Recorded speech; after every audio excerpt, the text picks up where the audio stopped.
എല്ലാവർക്കും വൈഫ് സർവീൻ്റെ പുതിയൊരു വീഡിയോയിലേക്ക് സ്വാഗതം.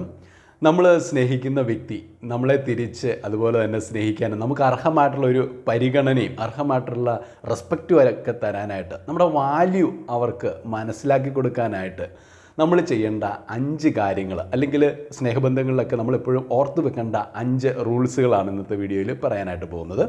ഈ വീഡിയോ ഇഷ്ടപ്പെടുകയാണെങ്കിൽ തീർച്ചയായിട്ടും ഒരു ലൈക്ക് തരാനായിട്ട് മറക്കരുത്. ഈ ചാനൽ സബ്സ്ക്രൈബ് ചെയ്തിട്ടില്ലെങ്കിൽ ഇപ്പോൾ തന്നെ ഒന്ന് സബ്സ്ക്രൈബ് ചെയ്തേക്കുക. ഒന്നാമതായിട്ട് നമ്മൾ സ്നേഹിക്കുന്ന വ്യക്തിയുടെ ജീവിതത്തിൽ നമ്മളെ തന്നെ ഫിറ്റ് ആക്കാനായിട്ട് അല്ലെ അവരുടെ ഇഷ്ടാനിഷ്ടങ്ങൾക്ക് നമ്മളെ തന്നെ മാച്ച് ചെയ്യിക്കാനായിട്ട് നമ്മുടേതായിട്ടുള്ള ഒരു ജീവിതം നയിക്കുന്നത് നമ്മൾ നിർത്തിക്കളയരുത്. അത് നമ്മുടെ തന്നെ ഒരു ഇൻഡിവിജ്വാലിറ്റിയെ നമ്മുടെ തന്നെ ഒരു തനിമയെ നമ്മൾ തന്നെ തകർത്ത് കളയുന്നതിന് തുല്യമാണ്. അപ്പോൾ നമുക്ക് ചേരാത്ത ഒരു ഷൂ നമ്മൾ ഇട്ട് കഴിഞ്ഞാൽ നമുക്കത് കാലിൽ വളരെയധികം വേദന ഉണ്ടാക്കും. അത് നമ്മുടെ സ്പീഡ് കുറയ്ക്കും എന്ന് പറയുന്നത് പോലെയാണ് നമ്മൾ ഈ കുണുവാവയുടെ കയ്യിലെ കളിപ്പാട്ടം ആയിത്തീരുന്നത്. അങ്ങനെ ആയിത്തീർന്നു കഴിഞ്ഞാൽ എന്താണ് സംഭവിക്കുന്നത്? കുണുവാവ കൽപ്പിക്കും, നമ്മൾ അതുപോലെ അനുസരിക്കേണ്ടതായിട്ട് വരും. അപ്പോൾ അതുകൊണ്ടാണ് ഈ പ്രണയത്തിന് കണ്ണില്ലെന്നൊക്കെ പലരും പറയുക. കാരണം നമ്മൾ പിന്നെ നമ്മുടേതായിട്ടുള്ള ഒരു ജീവിതം നയിക്കാൻ മറന്നു പോകുന്നു. നമ്മുടെ ലോകം മുഴുവനും പിന്നെ നമ്മൾ സ്നേഹിക്കുന്ന വ്യക്തിയാണ്. അതുകൊണ്ട് അവരുടെ ജീവിതത്തിന് വേണ്ടിയിട്ട് അവരുടെ ജീവിതം പോലെ ആക്കി തീർക്കാനായിട്ട് അവർക്ക് മാച്ചിങ് ആകാൻ വേണ്ടിയിട്ട് നമ്മൾ നമ്മുടെ തന്നെ ആ ഒരു വ്യക്തിത്വത്തെ തന്നെ നശിപ്പിക്കുന്നു, ഇല്ലായ്മ ചെയ്യുന്നു. അപ്പോൾ അങ്ങനെ സെൽഫ് ഡിസ്ട്രക്റ്റീവ് ആയിട്ട് ഒരിക്കലും മാറരുത് നമ്മുടെ സ്നേഹം. അങ്ങനെ വരുമ്പോൾ എന്ത് പറ്റുന്നത്? അവർക്ക് നമ്മളോടുള്ള ആ ഒരു റെസ്പെക്റ്റ് തീർത്തും ഇല്ലാതെയാവും. കാരണം അവർ നമ്മുടെ ജീവിതത്തിൻ്റെ ഭരണം ഏറ്റെടുക്കും. പിന്നെ കുണുവാവ് പറയുന്നിടത്ത് നമ്മൾ ഒരു കളിപ്പാട്ടമായി അവർ വരയ്ക്കുന്ന വരയിൽ നിൽക്കേണ്ടതായിട്ടും അനുസരിക്കേണ്ടതായിട്ട് വരും. അല്ലെങ്കിൽ അവർ പറയുന്ന ഡിറക്ഷൻസ് അനുസരിച്ച് നമ്മൾ നമ്മുടെ സ്റ്റെപ്പുകൾ വെക്കാൻ തുടങ്ങിക്കഴിഞ്ഞാൽ നമ്മുടേതായിട്ടുള്ള ജീവിതത്തിൻ്റെ ആ ഒരു പാതയിൽ നിന്ന് നമ്മൾ മാറിപ്പോകാൻ തുടങ്ങും. നമ്മുടേതായിട്ടുള്ള ആ ഒരു ഗോൾസിൽ നിന്ന് നമ്മൾ വ്യതിചലിക്കാനായിട്ട് തുടങ്ങും.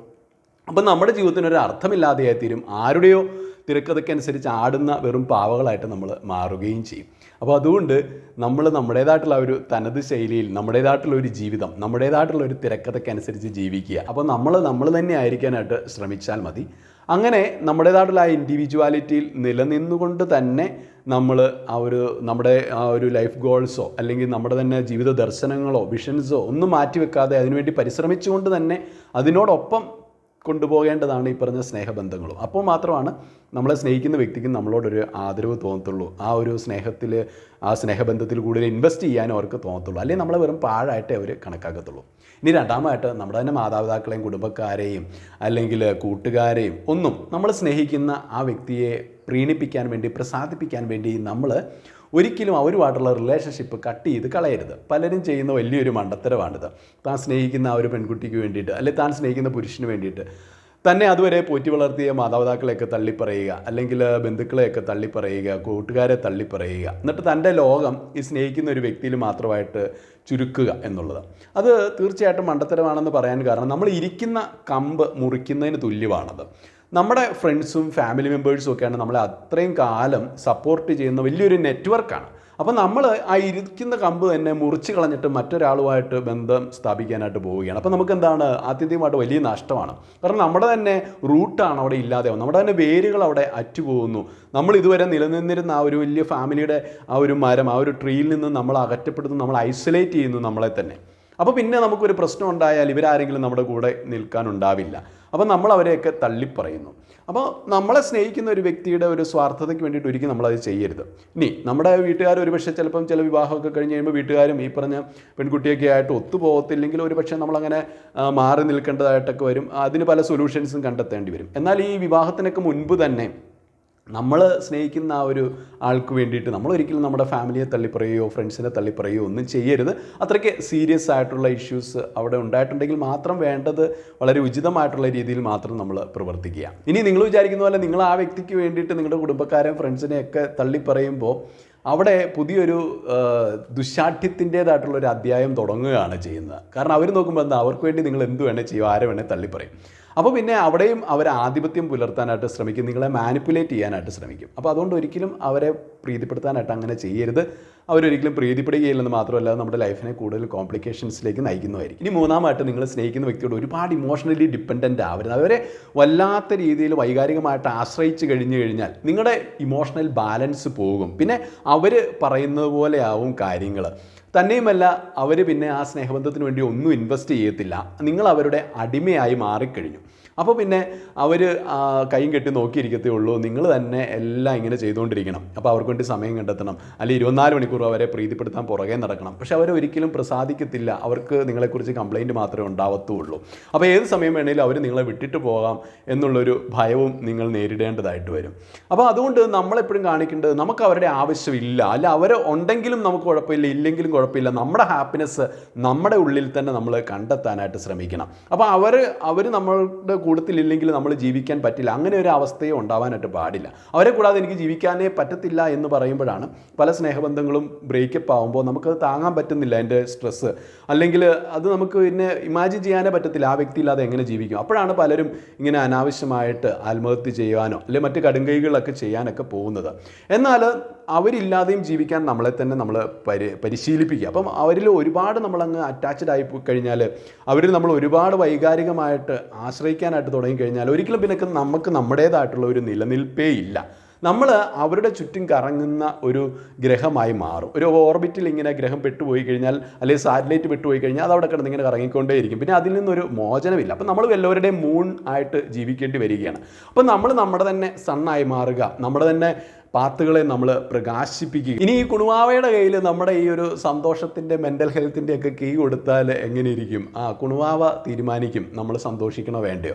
അപ്പം കുണുവാവ എങ്ങനെയാണോ നമ്മളോട് പെരുമാറുന്നത് അതിനനുസരിച്ചായിരിക്കും നമ്മൾ സന്തോഷിക്കുന്നതും ദുഃഖിക്കുന്നതും. അപ്പം നമ്മുടെ ഉള്ളിൽ തന്നെയുള്ള സന്തോഷത്തെ നമുക്ക് കണ്ടെത്താനാവത്തില്ല. കുണുവാവ അടുത്തില്ലെങ്കിൽ, അല്ലെങ്കിൽ കുണുവാവ കൽപ്പിച്ചില്ലെങ്കിൽ നമുക്ക് സന്തോഷിക്കാൻ പറ്റത്തില്ല. കുണുവാവ കനിഞ്ഞില്ലെങ്കിൽ നമുക്ക് സന്തോഷിക്കാനായിട്ട് പറ്റാത്തൊരവസ്ഥ വരും. അപ്പോൾ അതുകൊണ്ട് ഒരിക്കലും നമ്മുടെ സന്തോഷത്തിൻ്റെ കീ അവരുടെ കൊണ്ട് കൊടുത്ത് നമ്മുടെ മെൻ്റൽ ഹെൽത്ത്, ഹാപ്പിനെസ് ഒന്നും പണയം വെക്കരുത്. അല്ലെ അവരിൽ അങ്ങനെ വല്ലാണ്ട് വൈകാരികമായിട്ട് നമ്മൾ ആശ്രയിക്കാനായിട്ട് പോകരുത്.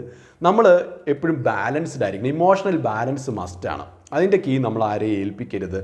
അപ്പോൾ അങ്ങനെയാണെങ്കിൽ ഒരിക്കലും നിങ്ങളുടെ സ്നേഹബന്ധങ്ങൾ തകർന്നാലും നിങ്ങൾക്ക് സ്വന്തം നിൽക്കാനായിട്ട് പറ്റും. അതിനാൽ അവർ നമ്മളെ ബഹുമാനിക്കാനും അത് വളരെ അത്യന്താപേക്ഷിതമാണ്. നമുക്കൊരു ഇമോഷണൽ മാച്യൂരിറ്റി ഉണ്ട്, ഇമോഷണൽ ബാലൻസ് ഉണ്ട് എന്ന് കണ്ടു കഴിയുമ്പോൾ അവരില്ലെങ്കിലും നമുക്ക് വളരെ കൃത്യമായിട്ട് തന്നെ ജീവിക്കാൻ പറ്റും. നമ്മൾ ഒരിക്കലും നമ്മുടെ ആ ഒരു വ്യക്തിത്വം പണയം വെക്കില്ല, അല്ലെങ്കിൽ നമ്മുടെ ഗോൾസിൽ നിന്ന് നമ്മൾ മാറിപ്പോകത്തില്ല. അവരില്ലെങ്കിലും നമ്മുടെ ലൈഫ് വളരെ ഹാപ്പി ആയിട്ട് തന്നെ മുന്നോട്ട് പോകും. അവർ നമ്മുടെ ലൈഫിൽ അത്ര അത്യന്താപേക്ഷിതമായിട്ടുള്ള ഒഴിച്ചുകൂടാൻ പറ്റാത്തൊരു ഘടകമല്ല എന്ന് മനസ്സിലാക്കി കഴിയുമ്പോൾ മാത്രമേ അവർ നമുക്ക് വേണ്ടതായിട്ടുള്ള ഇമ്പോർട്ടൻസ് നൽകത്തുള്ളൂ. അല്ല അവർ നമ്മളെ ബഹുമാനിക്കാനും സ്നേഹിക്കാനും അവരും തുല്യമായിട്ടുള്ള രീതിയിൽ തന്നെ ഈ ഒരു റിലേഷൻഷിപ്പിന് വേണ്ടി ഇൻവെസ്റ്റ് ചെയ്യാനും ഒക്കെ തുടങ്ങത്തുള്ളൂ. ഇനി നാലാമായിട്ട് നമ്മുടെ ഗുണവാവേനെ പ്രീതിപ്പെടുത്താനായിട്ട് നമ്മൾ ഒരിക്കലും നമുക്കിഷ്ടമില്ലാത്ത ഒരു പ്രവൃത്തി, അല്ലെങ്കിൽ നമ്മുടെ തന്നെ മനസാക്ഷിക്ക് എതിരുള്ള ഒരു പ്രവൃത്തി നമ്മൾ ഒരിക്കലും ചെയ്യാനായിട്ട് നിൽക്കരുത്. കാരണം അത് ആത്മവഞ്ചനയാണ്. അപ്പോൾ അങ്ങനെ ചെയ്തു കഴിഞ്ഞാൽ സ്വയം നമുക്ക് കുറച്ച് കഴിയുമ്പോൾ ഒരു കുറ്റബോധം തോന്നും, അല്ലെങ്കിൽ വല്ലാത്തൊരു അസ്വസ്ഥത തോന്നും. ഇനി ഇങ്ങനെ നമുക്കിഷ്ടമില്ലാത്തൊരു പ്രവൃത്തി നമ്മൾ സ്നേഹിക്കുന്ന വ്യക്തിക്ക് വേണ്ടി ചെയ്യുന്ന ഒരു ശീലമാക്കി കഴിഞ്ഞാലോ അവിടെ നമ്മൾ നമ്മുടെ തന്നെ വ്യക്തിത്വത്തെ പണയപ്പെടുത്തുന്നു. നമ്മളല്ലാതെയായിട്ട് മാറാനായിട്ട് തുടങ്ങുന്നു.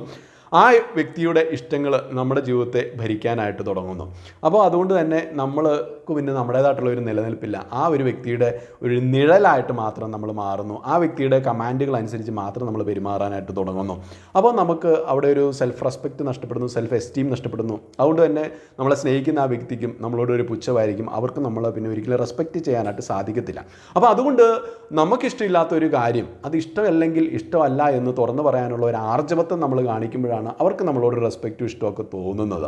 അപ്പോൾ ഈ മനുഷ്യൻ എന്ത് ബോൾഡാണ്, അദ്ദേഹം തീർച്ചയായിട്ടും, അല്ലെങ്കിൽ ഈ പെൺകുട്ടി എന്ത് ബോൾഡാണ്, അവളുടെ നിലപാടുകളിൽ ഉറച്ചു നിൽക്കുന്നു എന്നൊക്കെ നമുക്ക് പരസ്പരം അങ്ങോട്ടും ഇങ്ങോട്ടും തോന്നും. അപ്പോൾ അതുകൊണ്ട് നമ്മളെപ്പോഴും നമ്മുടേതായിട്ടുള്ളൊരു സ്റ്റാൻഡേർഡ് നമുക്ക് ഉണ്ടായിരിക്കണം, ഒരു മൊറാലിറ്റി നമുക്ക് ഉണ്ടായിരിക്കണം, നമ്മുടെ ഇഷ്ടാനിഷ്ടങ്ങൾ നമുക്കുണ്ടായിരിക്കണം. അപ്പോൾ അത് നമ്മൾ വയലേറ്റ് ചെയ്യരുത്. ഒരു കൊച്ചു ഉദാഹരണം പറഞ്ഞാൽ, ഇപ്പോൾ കുണുവാവയ്ക്ക് ഇഷ്ടമാണ് നിങ്ങൾ വളരെ സാഹസികമായിട്ട് എന്തെങ്കിലും ഒരു പ്രവൃത്തി ചെയ്യുന്നത്. അപ്പോൾ നിങ്ങൾക്ക് ഈ സാഹസിക പ്രവൃത്തി ചെയ്യാൻ പേടിയായിരിക്കാം. അപ്പോൾ കുണുവാവയുടെ വാക്കും കേട്ടുകൊണ്ട് നിങ്ങൾ ഈ സാഹസിക പ്രവൃത്തി ചെയ്യാൻ തുടങ്ങിക്കഴിഞ്ഞാൽ എന്ത് പറ്റും? നിങ്ങൾക്ക് ആക്സിഡൻറ്റ് ഉണ്ടാവും, നിങ്ങൾ ആശുപത്രിയിൽ അഡ്മിറ്റ് ആവേണ്ടി വരും, ചിലപ്പോൾ നിങ്ങളുടെ ജീവൻ പോലും അതുവഴി നഷ്ടമായിട്ടിരിക്കും. അപ്പം മറ്റുള്ള ഇമ്പ്രസ് ചെയ്യാനോ അല്ലെങ്കിൽ അവരെ പ്രീതിപ്പെടുത്താനോ വേണ്ടി നിങ്ങൾക്ക് ചെയ്യാൻ ഇഷ്ടമില്ലാത്ത ഒരു കാര്യങ്ങൾ നിങ്ങൾ ചെയ്യാതിരിക്കുക. ഇനി അഞ്ചാമതായിട്ട്, സ്നേഹം ഒരിക്കലും ഒരു അഡിക്ഷനായിട്ട് മാറാൻ നിങ്ങൾ അനുവദിക്കരുത് എന്നുള്ളതാണ്. എന്തിൻ്റെയും അഡിക്ഷൻ നമുക്ക് വളരെയധികം ദോഷം ചെയ്യും. വളരെ മോശമായിട്ടുള്ള പ്രത്യാഘാതങ്ങളായിരിക്കും, വളരെ ഡിസ്ട്രക്റ്റീവായിട്ടുള്ള പ്രത്യാഘാതങ്ങളായിരിക്കും നമുക്ക് ഉണ്ടാക്കുക. അതിപ്പോൾ മദ്യത്തിൻ്റെ അടിമത്വം ആയിക്കൊള്ളട്ടെ, മയക്കുമരുന്നിൻ്റെ ഒരു അഡിക്ഷൻ ആയിക്കൊള്ളട്ടെ, അതുപോലെ തന്നെയാണ് സ്നേഹബന്ധത്തിൻ്റെ അഡിക്ഷനും നമുക്ക് വല്ലാത്ത ദുരവസ്ഥയായിരിക്കും കൊണ്ടുത്തരുന്നത്. അതിനെല്ലാം നമ്മൾ റിയാലിറ്റിയിൽ നിന്നും മാറി ചിന്തിക്കാനായിട്ട് തുടങ്ങുന്നു. അപ്പോൾ റിയാലിറ്റി അങ്ങ് മാറ്റി വെച്ചിട്ട് ഈ സ്നേഹബന്ധം മാത്രമാണ് എൻ്റെ ലൈഫ്, ആ ഒരു മായിക ലോകത്തിലേക്ക് പ്രവേശിക്കുമ്പോഴാണ് നമ്മുടെ ഡെയിലി ലൈഫിൽ ഒരുപാട് ബുദ്ധിമുട്ടുകൾ അതിൻ്റെ ഫലമായിട്ട് നമുക്ക് നേരിടേണ്ടതായിട്ട് വരുന്നു. അപ്പോൾ സ്നേഹബന്ധത്തിന് കണ്ണില്ല എന്ന് പറയുന്നത് ഇതുകൊണ്ടുകൂടിയാണ്. അപ്പോൾ നമ്മൾ ആ റിയാലിറ്റിയിൽ നിന്ന് മൊത്തമായിട്ട് തെന്നി മാറുന്നു. അതുതന്നെ നമ്മളെ സ്നേഹിക്കുന്ന വ്യക്തിക്ക് വേണ്ടിയിട്ട് നമ്മൾ ഒരുപാട് സമയം സ്പെൻഡ് ചെയ്യുന്നു. അപ്പോൾ നമ്മുടെ ജീവിത ലക്ഷ്യങ്ങളൊക്കെ നമ്മൾ മറന്നുകൊണ്ട് ജീവിക്കാനായിട്ട് തുടങ്ങുന്നു. നമുക്ക് അതുവരെ ഉണ്ടായിരുന്ന നമ്മുടെ ഫാമിലിയുമായിട്ടുള്ള ബന്ധം അവിടെ നഷ്ടപ്പെടുന്നു. അല്ലെങ്കിൽ നമ്മൾ ചെയ്തുകൊണ്ടിരുന്ന കമ്മിറ്റ്മെൻറ്റുകൾ, നമ്മുടെ തന്നെ ഉത്തരവാദിത്തങ്ങൾ നമ്മളവിടെ മറന്നു പോകാനായിട്ട് തുടങ്ങുന്നു. അങ്ങനെ നമ്മൾ തീർത്തും മറ്റൊരു വ്യക്തിയായി തീർന്നുകൊണ്ട് ഒരു മായിക ലോകത്തിൽ ജീവിക്കാനായിട്ട് നമ്മൾ ശ്രമിക്കുകയാണ്. ആ വ്യക്തിക്ക് വേണ്ടി നമ്മൾ ഒരുപാട് സമയം ഈ ഒരു സ്നേഹബന്ധത്തിന് വേണ്ടി ചിലവാക്കുന്നത് വെറും വേസ്റ്റാണ്. ഒരുപക്ഷെ നമ്മളെ ഒട്ടും വിലമതിക്കാത്ത ഒരു വ്യക്തി കൂടിയായിരിക്കാം. ചിലവർ കണ്ടില്ലേ, എത്ര സ്നേഹിച്ചാലും നമ്മളെങ്ങനെ അവഗണിച്ചുകൊണ്ടിരിക്കുക. അവർക്ക് നമ്മുടെ ലൈഫിൽ അല്ലെങ്കിൽ അവരുടെ ലൈഫിൽ യാതൊരു ഇമ്പോർട്ടൻസും കൊടുക്കുന്നുണ്ടാവില്ല. എന്നിട്ട് നമ്മൾ അവർക്ക് വേണ്ടിയിട്ട് ഈ സ്നേഹം ഒരു അഡിക്ഷൻ ആയതുകൊണ്ട് ഒരുപാട് ടൈം അങ്ങനെ വേസ്റ്റ് ആക്കുന്നു. അപ്പോൾ ടൈം എന്ന് പറയുന്നത് വളരെയധികം പ്രഷ്യസ് ആയിട്ടുള്ളൊരു സാധനമാണ്. നമ്മൾ തന്നെയാണ് നമ്മുടെ ടൈമിൻ്റെ മാസ്റ്റർ.